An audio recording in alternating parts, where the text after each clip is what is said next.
Okay,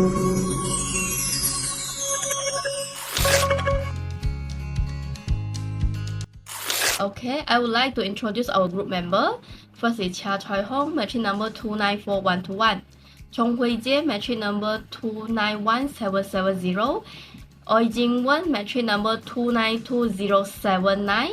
And last is Ki Pei Ling, matric number 293312. According to the Tourism Industry Law 1992, a tour operating business is defined as the business of providing or arranging for sales or commission any transportation, accommodation, tour service, or other incidental service for tourists within or outside Malaysia. These include organizing or conducting inbound or outbound tour for sales or commission, providing comments for hire to tourists, or offering any other service incident to those mentioned above. In the case of public prosecutor versus LKI Holiday Leisure Sdn Bhd, the appellant failed to specify the particular define the manner in which the respondent illegal carried out the tour operating business. As a result, the appellant was rejected. Hello everyone, my name is Chia Choi Hong, my batch number is 294121. Now we are moved to facts of the case.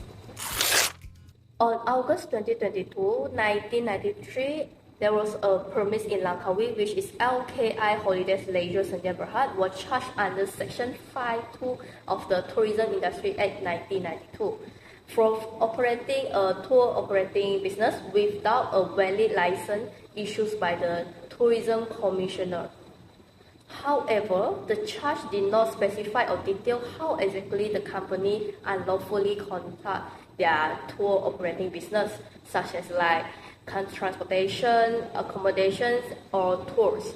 The prosecutions only relied on the documentary evidence, like voucher, receipt books, and signboard bearing the company's name, but they failed to call any witnesses such as customer to confirm the company's activity. The defense argued that the charge was defective for lacking sufficient particulars as required under Section 152(3) of the Criminal Procedure Code, which making it difficult to understand the exact nature of the offense. Therefore, at the close of the prosecution case, the magistrate court acquitted the company, ruling that the charge and the evidence presented were insufficient to establish a prima facie case.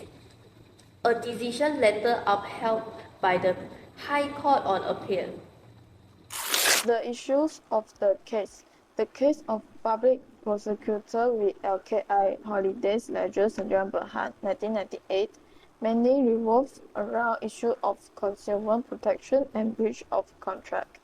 It relates to the failure of LKI Holidays Leisure Sdn Bhd, which is engaged in the tourism industry, to fulfill its obligation under Malaysian law, particularly in relation to the provision of service to consumers. The first issue of this case is violation of consumer protection laws. The case involves whether LKI Holiday Leisure Sdn Bhd violated the Malaysian Consumer Protection Act 1999. The company was accused of failing to meet the standards required when dealing with consumers, particularly in providing accurate and truthful information about the service it offers, such as tours and holiday package. The second issue is breach of contract and non-performance. The case also involves the issue of contractual obligations. LKI Holidays may fail to fulfill its contractual commitments to its customer, such as providing travel package or service as promised.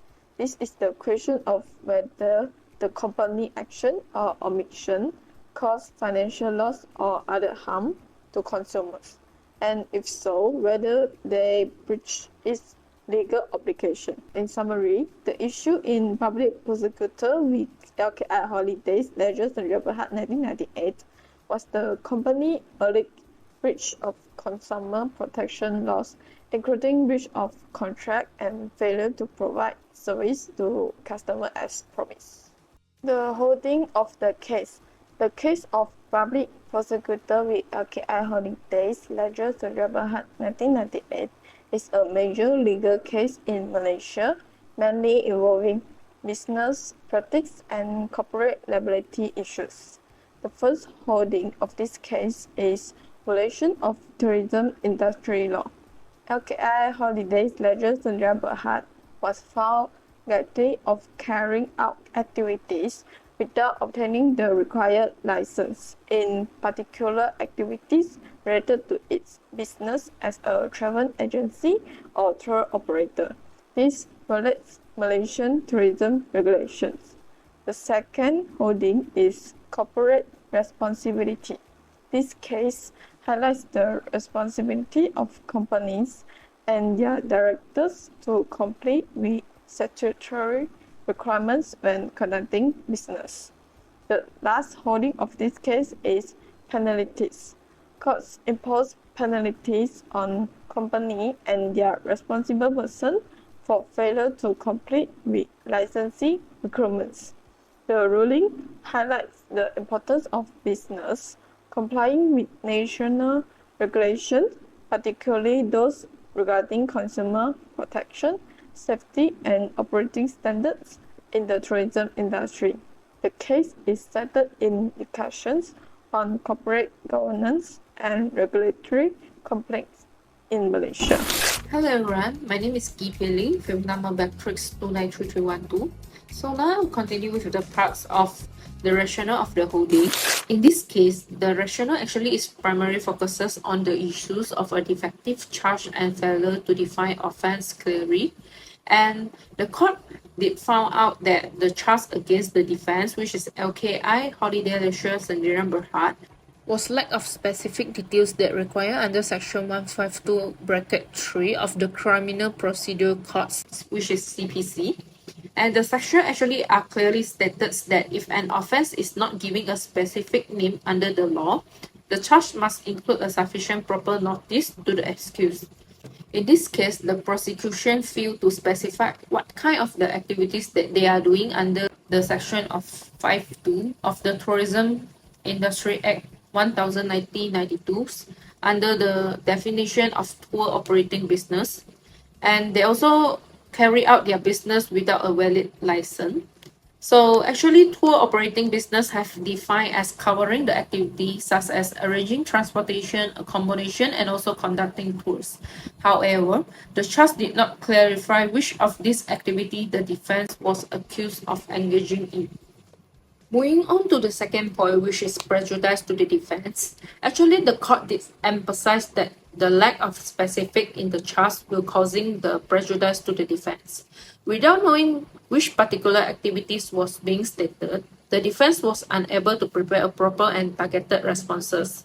So the prosecutions mainly are focuses on the documentary evidence, such as voucher and receipt book, without calling a witness such as the customer to confirm the stated illegal activities. This reliance on the insufficient evidence is increasing the defense disadvantage. Last but not least, which is legal principles and precedents. The court referred to the legal principles and precedents, which is including the case of public prosecution versus Sheikh Bakri, to reinforce the importance of accurate and precise drafting of charge.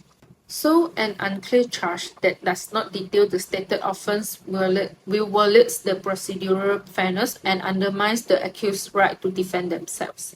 The prosecution and magistrates need to ensure that the charges are clear, specific, and meet the legal standards. And at the end, the court held that the defective charge in this case was significant enough to justify the defense acquittal. So to conclude my part, the court held that the defective charge in this case was made the defense and caused a significant prejudice. And the lack of clarity in defining the stated offence and the reliance on the insufficient evidence justified the defense acquittal. In conclusion, the definition of a tour operating business under the Tourism Industry Law 1992 is broad, encompassing activities such as arranging transportation, accommodation, and other services for tourists both within and outside Malaysia. In the case of public prosecutor versus LKI Holiday Leisure Sdn Bhd, the appeal was rejected because the appeal failed to clearly specify how the respondent allegedly engaged in tour operating activities. This case highlights the importance of providing perceived and detailed accusation in such matter, as worker charges are unfair to the defendant.